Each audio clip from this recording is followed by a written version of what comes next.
आदरणीय गुरुजी प्रणाम। प्रणाम। गुरुजी, मेरा एक प्रश्न है और अन्यत्र लोगों के भी ये प्रश्न संबंधित होंगे। मेरा यह प्रश्न है कि व्यापार में वृद्धि स्वर विज्ञान के माध्यम से कैसे की जाए और अधिक से अधिक धन की प्राप्ति कैसे करें? यानी कि स्वर विज्ञान का सदुपयोग हम धन प्राप्ति के लिए कैसे करें? बहुत अच्छा आपका प्रश्न है और मैंने इस संबंध में पीछे बहुत अधिक चर्चा की है।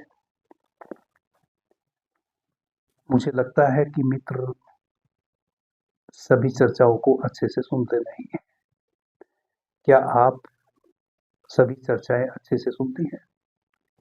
जी गुरुजी, आपने अभी तक जितने भी वीडियो में प्रवचन दिए हैं वो मैं सब सुन चुकी हूँ, पर कुछ ऐसे लोग हैं जो कमेंट करते हैं मेरे चैनल पर भी, तो वो ये जानना चाहते हैं कि स्वर विज्ञान के माध्यम से व्यापार में वृद्धि कैसे हो और अधिक से अधिक धन की प्राप्ति कैसे हो, तो वो ये सब चीज़ें विस्तार से जानना चाहते हैं।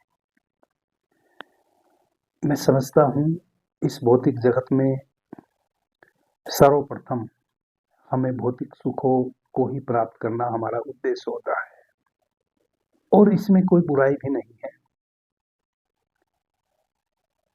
भौतिक सुख भी यदि हम प्राप्त ना कर पाए तो हमने जीवन में और क्या किया।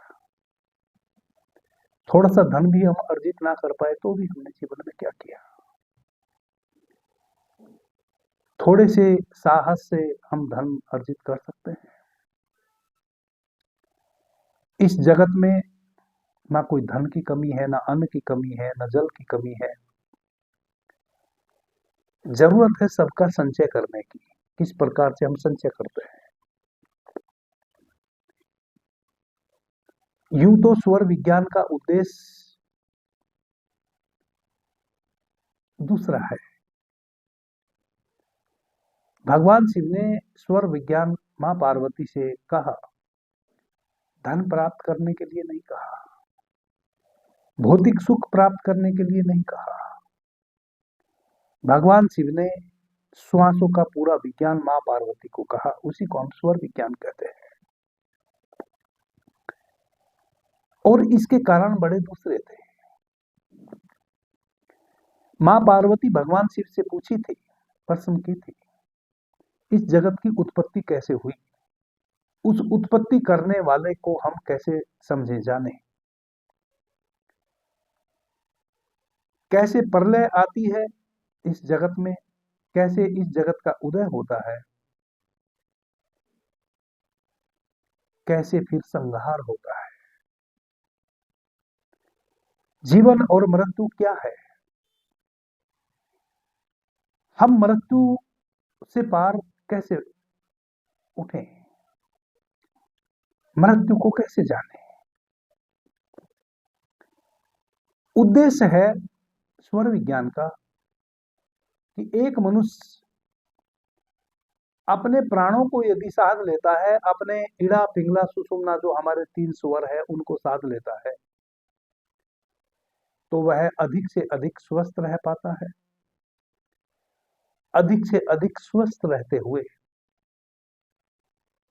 वह अपने भीतर के उस चैतन्य में प्रवेश कर जाता है, जहां प्रवेश करने से मनुष्य को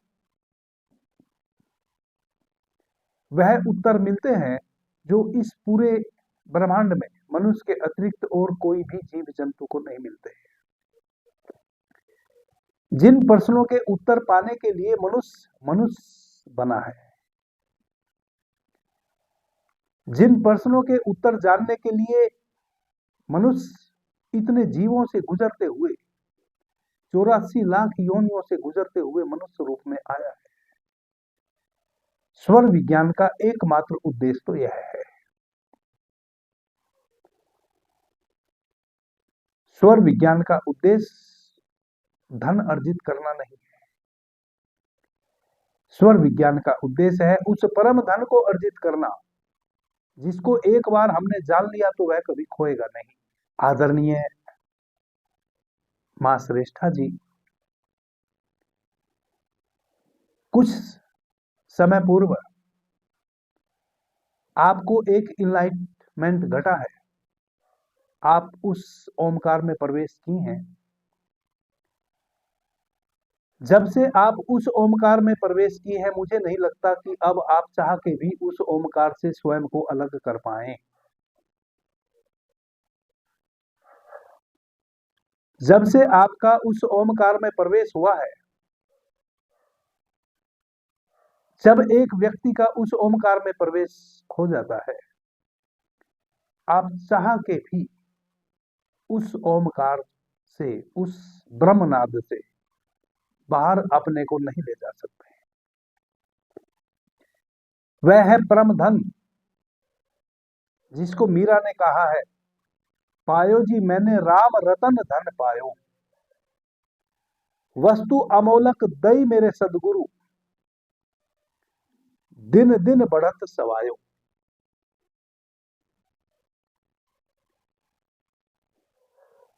जिस ओमकार में मां श्रेष्ठा आप प्रवेश कर गई हैं, इस ओमकार में जब मीरा का पदार्पण हुआ था, तब मीरा ने यह गीत गाया था, पायो जी मैंने राम रतन धन पायो। तो स्वर विज्ञान उस राम रतन परम धन को पाने का विज्ञान है। यही माता पार्वती के प्रश्न थे। माता पार्वती को तो धन की आवश्यकता नहीं थी, गहनों की आवश्यकता नहीं थी। लेकिन आज का जो हमारा जीवन है, आज का जो यह भौतिक युग है, इस भौतिक युग में जितने भी हमारे भौतिक सुख हैं, सभी को प्राप्त स्वर विज्ञान के माध्यम से किया जा सकता है, क्योंकि किन्हीं भी चीजों को प्राप्त करने का मेथड तो एक ही है। आप अपनी श्वासों की माला से उस सोहम में प्रवेश कर जाएं और वह सोहम ब्रह्मनाद में प्रविष्ट हो जाए, परिवर्तित हो जाए, और आप ब्रह्मनाद में डूब के उस राम रतन परम धन को पाले, और उसी श्वासों के विज्ञान से भौतिक जो सुख है, भौतिक जो क्रियाकलाप है, उनका भी लाभ उठा सकते हैं। आप अपने भौतिक सुखों को भी प्राप्त हो सकते हैं। ऊर्जा तो एक ही है, आपके घर में इलेक्ट्रिसिटी तो एक ही है। देखा ना, आपके घर में एक बैटरी होती है, इन्वर्टर होता है, उस बैटरी में सीमित ऊर्जा होती है। आप चाहे तो उससे एक पंखा चला ले तो वह रात्रि और दिवस 24 घंटे चलेगा। यदि आप उसमें 2 पंखे चलाएंगे तो 12 घंटे में ही वह बैटरी चुक जाएगी। यदि आप उससे 10 पंखे चलाएंगे तो वह 2 घंटे में चुक जाएगी, क्योंकि एनर्जी उसमें सीमित है। लेकिन स्वर विज्ञान की एनर्जी सीमित नहीं है, यह असीम है। आप जितना खर्च करो उतना ही और अधिक पीछे से प्रोन्नति होती रहती है। आपको केवल अपनी ऊर्जा को संग्रहित करना है, आपको केवल अपनी ऊर्जा को संग्रहित करके किसी एक स्थान पे उसको बहाना है। जहां आप अपनी ऊर्जा को लगा देंगे, वही उन्नति के दरवाजे खुलने शुरू हो जाएंगे। यदि आप अपने आज्ञा चक्र पे अपनी ऊर्जा को लगाते हैं तो आप ब्रह्म में प्रवेश कर जाते हैं। उसी ऊर्जा को, यदि आपका शरीर अस्वस्थ है, उस अस्वस्थ शरीर के उस पॉइंट पे यदि आप अपनी उस पूरी ऊर्जा को संग्रहित करके लगा सकें एक विशेष भाव के साथ, तो आपको शारीरिक सुख प्राप्त हो सकता है। आपके भीतर जो आपकी चेतना है, उस चेतना के पास जो शक्ति है, जिसको हम विचार शक्ति भी कहते हैं, आपकी विचार शक्ति से सब कुछ संभव है। यदि आपके जीवन में इस प्रकार के अभाव है कि आप कोई कार्य शुरू करते हैं और वह पूरा नहीं होता, हमेशा आपको अपयश मिलता है, तो कहीं ना कहीं आपके भीतर ऊर्जा की कमी है। आप सही प्रकार से अपनी ऊर्जा को एक दिशा नहीं दे पा रहे हैं। कहें कि आपके भीतर मन की शक्ति की कमी है, विचार शक्ति की कमी है। आदरणीय मित्रों, हम इस ब्रह्मांड से निरंतर प्राण ऊर्जा से सींचे जा रहे हैं। निरंतर ब्रह्मांड से प्रत्येक श्वास के साथ प्राण तत्व हमारे भीतर आ रहा है। एक मनुष्य की जो आयु है वह 120 वर्ष है। 120 वर्ष तक आज के समय में बहुत ही कम लोग पहुंच पाते हैं। लेकिन यदि इच्छा शक्ति प्रबल हो तो 120 वर्ष से पहले आप जा भी नहीं सकते। इस बात को आप ऐसे समझने की कोशिश करें, इसको यदि आपने समझ लिया तो आप अपने जीवन के बहुत सारे कांटे निकाल लेंगे। जहां जहां भी आपको चुभन है कांटों से, किसी भी प्रकार का दुख है, दरिद्रता है, उससे आप मुक्ति पा जाएंगे। आप केवल इस मेथड को समझ लीजिए। एक युवक आत्महत्या करने जा रहा था और जिस बिल्डिंग में वह रहता था 5वीं मंजिल पे वह रहता था और चौथी मंजिल पे एक बुजुर्ग रहते थे।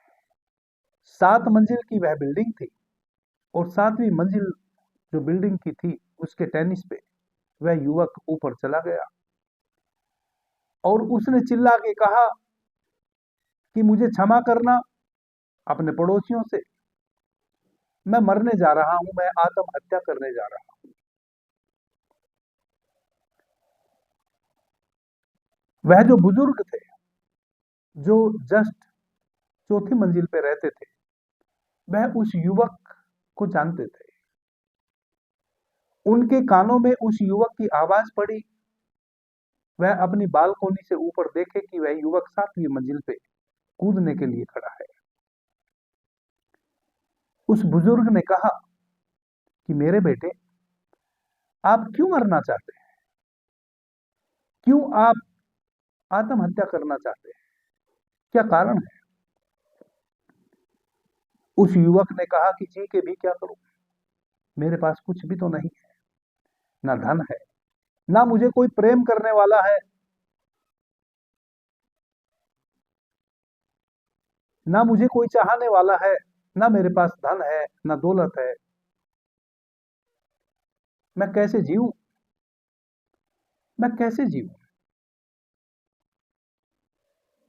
मैं बड़ा दुखी हूं, मैं मरना चाहता हूं।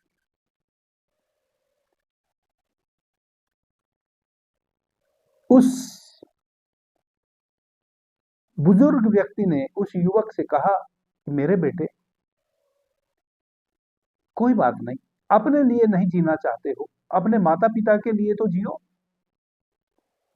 जिस माता पिता ने आपको इस जगत में लाया है उनको तो आपकी जरूरत है, उनका क्या होगा? उस युवक ने कहा कि आपने कभी मेरे माता पिता को मेरे साथ देखा? मैं अकेला हूं। जब माता पिता है ही नहीं, वे पहले ही जा चुके, तो फिर माता पिता के लिए मैं कैसे जीऊं? बुजुर्ग ने कहा कि तो एक काम करो, अपनी पत्नी के लिए जियो। उसने कहा मैंने विवाह ही नहीं किया, तो पत्नी की बात कहां से आती है? फिर उस बुजुर्ग ने कहा तो कोई तो आपको प्रेम करता होगा, उसके लिए जियो। वह बोला कि मुझे कोई प्रेम नहीं करता। अंत में बुजुर्ग उसको बचाना चाहते थे, उनको कुछ न सूझा, सारी बातें वह कर गए और युवक प्रत्येक उनकी बातों का जवाब देता चला गया। जब वह कूदने को हो, फिर बुजुर्ग को लगे कि कैसे मैं इसको बचाऊं। फिर उन्होंने एक युक्ति निकाली। वह बोले कि छोड़ो सबको, सबको छोड़ो, माता पिता को, पत्नी को, सबको छोड़ो, कोई तुम्हारा नहीं है। बेटे तुम अपने लिए तो जियो, तुम अपने लिए तो जियो, छोड़ो सबको। स्वयं के लिए कब जियोगे? स्वयं के लिए तो जियो। युवक उलझ गया, समझ नहीं पाया, नीचे उतर आया। आदरणीय मित्रों, जब हम अपनी संकल्प की शक्ति खो देते हैं, विचार की शक्ति खो देते हैं, विचार शून्य हो जाते हैं, विचारों की शून्यता आ जाती है। विचारों की शून्यता दो प्रकार से आती है। एक तो जब हम अपनी चेतना में उतरते हैं, भीतर ध्यान में, साधना में, तब हमारा विचार शून्य होते हैं तो हम अपनी चेतना में भीतर प्रवेश करते हैं। एक यह जो हमारा बाहर जागरण है, जो हमारी आंखें बाहर देख रही हैं, और इन खुली बाहर आंखों से जो हम अपने भौतिक इस जगत में अपने लाभ हानि से संबंधित कार्य करते हैं, इसमें भी एक विचार शक्ति की आपको अनिवार्यता होती है। जब हम अपनी खुली आंखों से जो व्यवहार इस जगत में करते हैं और उस व्यवहार में विचार की शक्ति हमारे पास ना बचे, तब भी हम विचार शून्य हो जाते हैं और तब हम मरने की सोचते हैं, क्योंकि हम असफल हो जाते हैं अपने सभी कृत्यों में। तो सबसे महत्वपूर्ण क्या है? विचार की शक्ति। यदि एक युवक जीने की लालसा ही छोड़ दे, उसको फिर कोई नहीं बचा सकता। यदि एक रोगी बड़े से बड़े चिकित्सालय में जाए और उसकी अपनी जिजीविका ना हो, उसके भीतर यह, उसके चित्त में यह वाक्य घर कर जाए कि जी के क्या करूंगा, उसको अब बड़े से बड़ा डॉक्टर भी जिला नहीं पाएगा, उसका मरना सुनिश्चित है। उसकी चिकित्सा नहीं की जा सकती। चिकित्सा केवल उसी की जा सकती है जिसके पास अभी जिजीविका बची हो, जो जीना चाहता हो, जो डॉक्टर से कह रहा हो कि डॉक्टर साहब मुझे बचा लो, उसको बचाया जा सकता है, क्योंकि उसके भीतर अभी और जीने की संकल्पना है। तो डॉक्टर जो औषधि देगा, उस औषधि से उसकी व्याधि कटेगी और उसके भीतर जो वह संकल्पना है जीने की, जो जिजीविका है, वह उसके भीतर उस प्रत्येक आती जाती श्वास के माध्यम से जो प्राण तत्व आता है, अधिक से अधिक उस प्राण तत्व को ग्रहण करेगी और वह व्यक्ति स्वस्थ हो जाएगा। यदि वह जिजीविका खो दे, अब मैं जी के क्या करूंगा, अब तो उम्र हो गई, या मेरे पास कुछ है नहीं, मैं नहीं जीना चाहता, बड़े से बड़ा डॉक्टर भी वैसे व्यक्ति को अब जिला नहीं पाएगा। आदरणीय मित्रों, एक बहुत महत्वपूर्ण आपको सूत्र बताता हूं। इस सूत्र को आप कभी मत खोना। जो भी कार्य आप करना चाहते हैं, मैं अकर्मण्य लोगों के लिए यह बात नहीं कर रहा हूं। सबसे पहले तो यह जान लेना बहुत अनिवार्य है, जो कर्मठ है वही, जो अपने घर में बैठा है चले ही ना, वह कभी यात्रा नहीं कर पाएगा। जो चलेगा वह यात्रा करेगा और वह अपने उस इंगित स्थान तक निश्चित पहुंचेगा जहां उसको जाना है, जहां उसने जाना तय किया है। तो अकर्मण्य लोगों की तो मैं बात नहीं कर रहा हूं। जो कर्मठ हैं, जो कुछ करना चाहते हैं, वह लोग मेरे इस सूत्र के माध्यम से लाभ उठा सकते हैं। निश्चित रूप से आप जो चाहते हैं वही होगा। आप अपने भीतर अपनी संकल्पना को बढ़ाइए। कैसे बढ़ाएंगे? आपकी श्वासें बड़ी कीमती है। आप अपनी श्वासों से जो कार्य लेना चाहेंगे वह हो जाएगा। आप अपने श्वासों को संग्रहित कीजिए। जैसा कि मैंने कहा इस चर्चा के शुरू में ही, अपनी ऊर्जा को संग्रहित करना समझ जाइए। पहले जब भी आपने कोई कार्य करना हो, आपके जीवन में धन की कमी है, आपके पास एक पैसा भी नहीं है कि आप कोई कार्य शुरू करें, आप कहीं मजदूरी के लिए जाते हैं, नौकरी के लिए जाते हैं, आपको दुत्कार दिया जाता है, ऐसे में आप क्या करें? जब काम आप करना चाहते हैं लेकिन काम कहीं मिल नहीं रहा, वैसे में आप क्या करें? कोई छोटा मोटा बिजनेस करना चाहे तो आपके पास धन नहीं है, वैसे में आप क्या करें? एक बहुत महत्वपूर्ण प्रक्रिया से आप गुजरे हैं, एक बहुत महत्वपूर्ण सूत्र में ऐसी अवस्था में आपको बताता हूं, ईमानदारी से आपको करना होगा। आप सही सूर्योदय से पहले उठिए, आपका कोई सा भी स्वर बह रहा हो उसकी फिक्र मत कीजिए, चंद्र स्वर बह रहा हो या सूर्य स्वर बह रहा हो, कोई फिक्र नहीं कीजिए। चंद्र स्वर और सूर्य स्वर की फिक्र तो आप तब करें जब आप कोई कार्य कर रहे हो। अभी तो आपके जीवन में घनघोर अंधेरा है, ना आपके पास कोई कार्य है और कार्य आप करना चाहते हैं। सूर्योदय से पहले उठिए, सूर्योदय हो, जब सूर्य की पहली किरण निकले तब तक आप 3-4 कार्य अपने निपटा लीजिए। यह तो आप कर सकते हैं, इसमें तो आपकी गरीबी आड़े नहीं आती। आप अपने दैनिक कार्यों से निपट जाइए, जैसे स्नान, छोटी नेति, बड़ी नेति इत्यादि। आपका जो ध्यान का कक्ष है, जहां भी आप ध्यान करते हैं, आप खुले में बैठते हैं, अपने किसी रूम में बैठते हैं, अपनी झोपड़ी में बैठते हैं, जो भी आपका कक्ष है जहां आप साधना करते हैं बैठ के,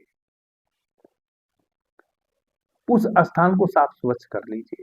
उसमें कोई भी मैली कुचैली गंदी फटी चीजें ना हो।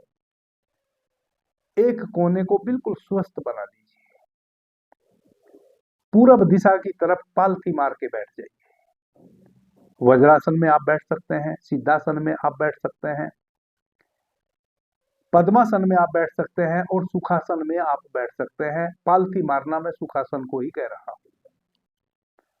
जो आसन आपको सधा हुआ हो, जिस आसन में आप बिना किसी तनाव के अधिक देर तक बैठ सकते हो, उस आसन में आप बैठ जाइए।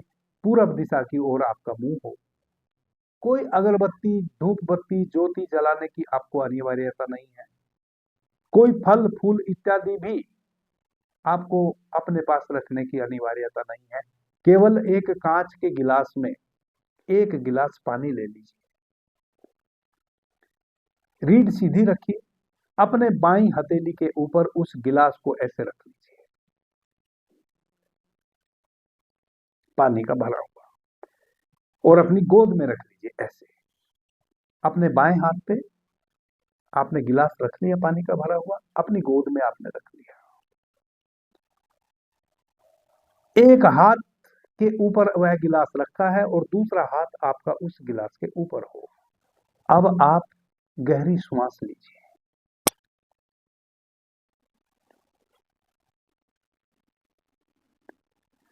धीमी गति से गहरी श्वास भीतर लीजिए, बहुत धीमी गति से। 4-5 श्वास आप लीजिए और छोड़िए, बहुत धीमी गति से। एक लयबद्धता जब आपकी श्वासों में आ जाए, तब आप इस संकल्पना को कीजिए। गहरी श्वास लीजिए, पहले 4-5 श्वास ऐसे ही लीजिए। अब 4-5 श्वास जब आप रेचक और पूरक कर लें, तब जो 7वीं 8वीं श्वास आप लेंगे, 6ठी 7वीं श्वास जो आप लेंगे, उस श्वास को बहुत धीमी गति से आप भीतर जाने दीजिए। आपकी आंखें हल्के से बंद हों, बिल्कुल हल्के से। आपको ना आज्ञा चक्र में देखना है, कहीं भी आपको देखना नहीं है। अपनी आंखों को कहीं भी एकाग्रचित नहीं करना है, कंसंट्रेट आपको कहीं भी नहीं करना है, ना बाहर ना भीतर। आंखों को धीमी गति से बस पल के झपक जाने दीजिए। गहरी श्वास लीजिए, श्वास भीतर भर गई है, बहुत धीमी गति से श्वास को लेना है। वह श्वास आपके भीतर जा रही है, इसका आपको पता होना है। श्वास के प्रति सजग हो। धीमी गति से श्वास को भीतर जाने दीजिए, और श्वास जब भीतर जा रही हो, आप भी श्वास के साथ भीतर जा रहे हो, आप भी भीतर जा रहे हो, यानी कि आप अवेयर हो, श्वास के प्रति सजग हो, प्रज्ञा से भरे हुए हो, जागृत हो, बेहोश ना हो। अब श्वास पूरा भीतर भर गई है, श्वास को रोक लीजिए। श्वास आपकी नाभि के पास तक भर गई है। अब श्वास को आप भीतर रोक लीजिए।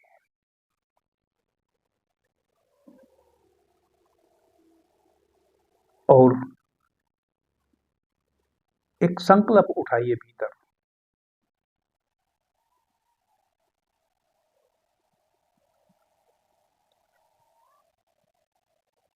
मैं आज संकल्प लेता हूं कि मैं अपने जीवन में धन और धान्य से परिपूरित होने वाला हूं। मैं संकल्प लेता हूं कि मेरे जीवन में जो धन का अभाव है, वह मेरा अभाव धन का समाप्त हो रहा है। मेरे जीवन में धन का आगमन होना शुरू हो गया है,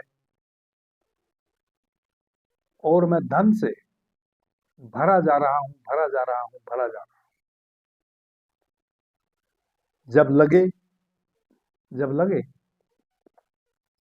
जब लगे कि अब श्वास आप और नहीं रोक पाएंगे,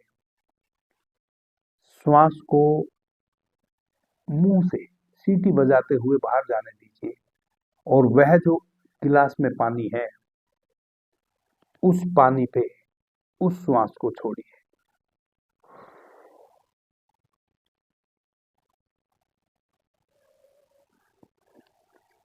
यह भाव करते हुए छोड़िए कि जो भीतर मैंने संकल्प लिया है, वह संकल्प, वह मेरे विचार की शक्ति, मैं इस पानी में अपने प्राण के माध्यम से, अपनी श्वास के माध्यम से प्रवाहित कर रहा हूं। फिर वापस लंबी गहरी श्वास लीजिए। इस प्रकार से 11 श्वास आप भीतर लीजिए कम से कम। श्वास को भीतर रोकिए, उस संकल्प को उठाइए। फिर जब लगे कि श्वास और अधिक नहीं रोकी जा सकती, सहज रूप से, जबरदस्ती श्वास को भीतर नहीं रोकना है। जितनी देर आप सहज रूप से रोक सके, उतना ही देर रोकना है। जब आप श्वास को भीतर रोकेंगे तो आपकी नाभि के पास खटक खटक खटक खटक खटक खटक की आवाज आपको फील होगी। यदि वह फील हो रही है आपको, और वैसी अवस्था में आपने संकल्प उठाया है, आपके जीवन में धन के आगमन के स्रोत खुलने शुरू हो जाएंगे। इस प्रकार से 11 बार आप उस संकल्प को उठाइए, और उस जल में उस श्वासों को प्रवाहित कर दीजिए। जब भी आप पानी पिए, उस जल में से थोड़ा सा पानी उस पानी में डालें जिसको अभी आपने पीना है। दिन भर में जितने समय भी आप जल ग्रहण करेंगे, उतने समय आप उसमें से थोड़ा सा पानी मिला के उसको पिएंगे। संध्या में जैसे ही सूर्यास्त होता है, फिर आप साधना के लिए बैठ जाएं। फिर आप 11 बार इस प्रकार से संकल्प लें, और फिर उस संकल्प को पानी में प्रवाहित करें और उसको पिए। आदरणीय मित्रों, आप देखेंगे यदि आपके श्वास रोकने पे वह खटक खटक खटक खटक की आवाज आ रही है, और ऐसी अवस्था में आपने वह संकल्प 11 बार दोहराया, 3 से 5 दिन में आपके जीवन में धन के आगमन के स्रोत खुल जाएंगे। वह कैसे खुलेंगे? आप कभी इस भ्रम में मत पड़ना कि थाली में सजा हुआ धन की थालियां आपके घर में प्रवेश कर जाएंगे, नहीं। यह संकल्प कार्य करेगा कैसे? आपके जीवन में अपॉर्चुनिटी आनी शुरू हो जाएगी। यदि आप काम की तलाश में अब तक घूम रहे थे बाहर, काम नहीं मिल रहा था, तो कहीं से आपको काम मिलने के संकेत आएंगे। यदि आपके पास छोटा मोटा पैसा था और आप कोई कार्य शुरू करना चाह रहे थे लेकिन उसके लिए बड़े पैसे की जरूरत थी,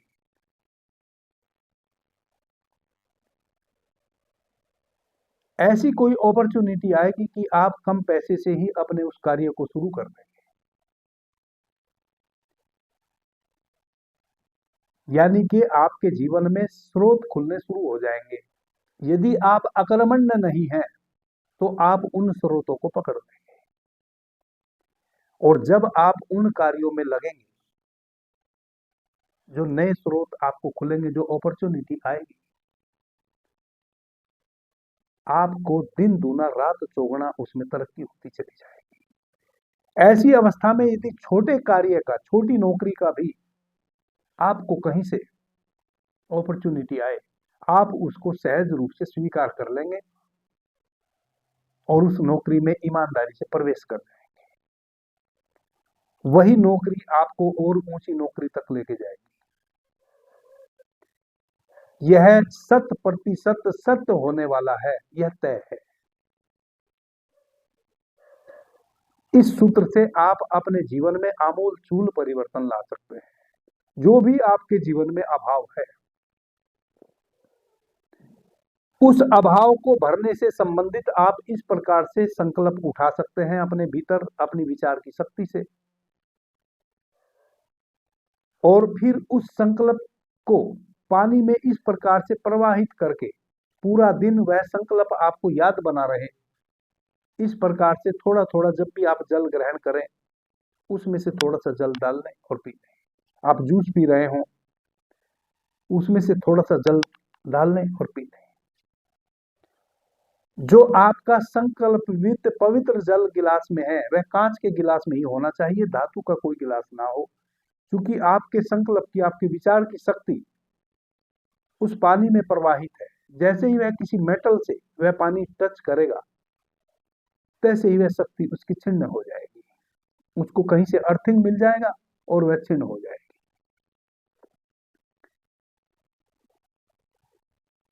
आदरणीय मित्रों,